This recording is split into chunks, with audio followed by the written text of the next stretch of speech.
with some assistance from Guido, right? Since you made all of those. So working package 5 about knowledge bridging, and that is a bit different from the other working packages because it have some specific deliverables. That's the creation of the Food Innovation Council, and also this compilation of what we call the Food Innovation Toolbox, where you can, on an easily accessible manner, yet to be defined, to get access to different sorts of tools if you're working with knowledge bridging in order to promote innovation in food SMEs. And apart from that, and it was also mentioned during our workshop, is that there is an option for this working package 5 to act as a sort of knowledge coordinator and even some said inspiration for the other working packages. So the idea is for the working package 5 is to collect the findings and learnings from the other working packages and sort of compile it into the more general aspects of knowledge deriving from the specific innovations made in the other areas. As I mentioned, we will start a so-called Food Innovation Council, where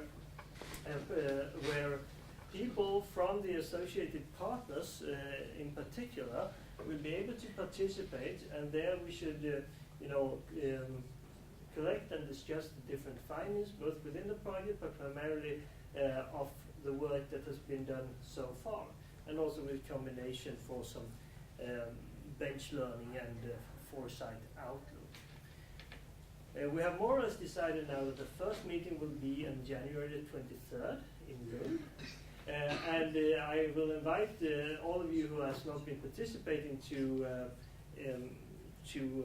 how do you say? I mean, come up with candidates for the council. It's not as formal as that, but we need to have the specific names so that we can invite you, right? And we also decided that the first Food Innovation Council could consist of that every member of it will bring a best case and a worst case when it comes to knowledge bridging for food SMEs, and build that as a starting point for the discussion.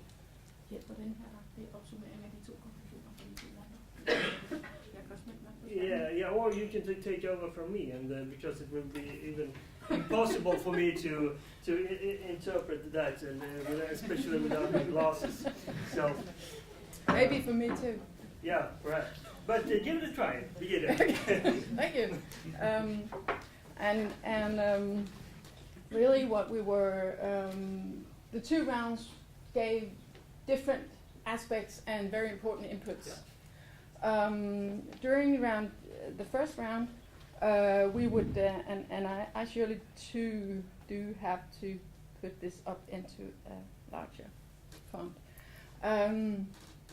What we were discussing a lot from the first round was actually how to work with these different angles of understanding.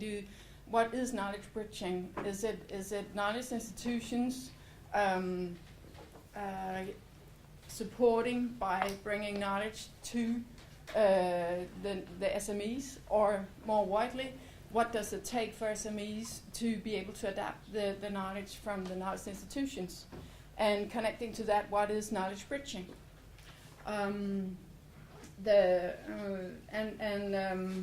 We were discussing how to bring these knowledges into different approaches, giving learnings for SMEs to use knowledge bridging as an instrument for food innovation.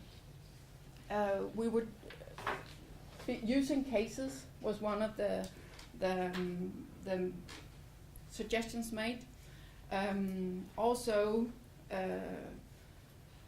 we were discussing how to build in existing knowledge into this, and the combination of the two was really the angle of the discussion of the first session. And we were coming around to the how to connect these two in the final conclusion, addressing like maybe we could really work. Now I'm concluding. Correct me if you think of it otherwise. Work like case-based, where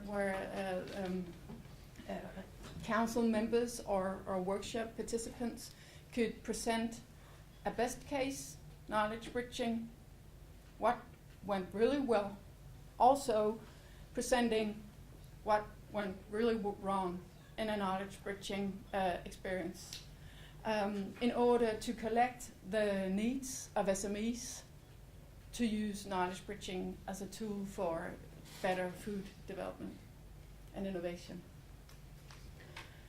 In the other round, we were discussing a lot about, or the toolbox was put into discussion in a way that I was challenged very nicely in the understanding of how we had developed the understanding of the food, the toolbox to begin with.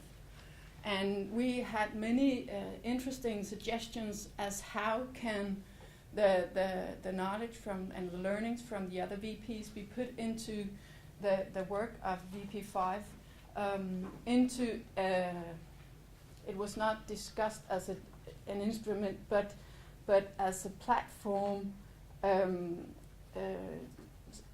making instruments for or deliverables stimulating food innovation, like questionnaires for customer understanding, market understanding, more like understanding the toolbox as more concrete tools for SMEs wanting to work with food innovation, also understanding the whole value chain that they work within.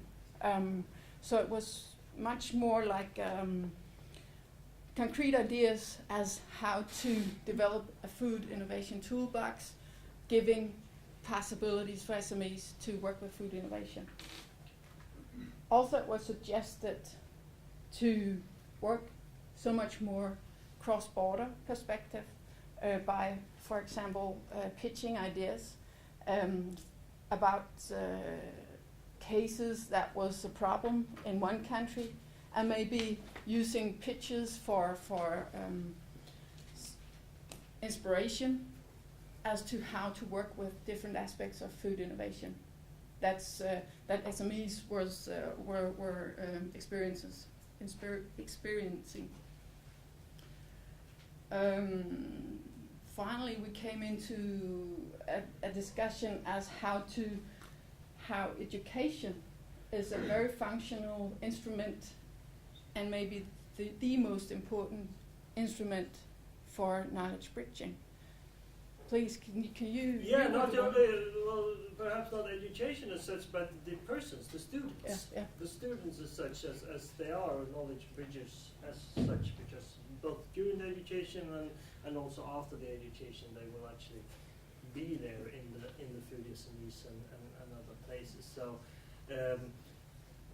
within all the different cases and tools and so on, we can certainly invite you to compile and collect good examples on how you have been working with or experienced where students act as knowledge bridges towards promoting innovation in food SMEs.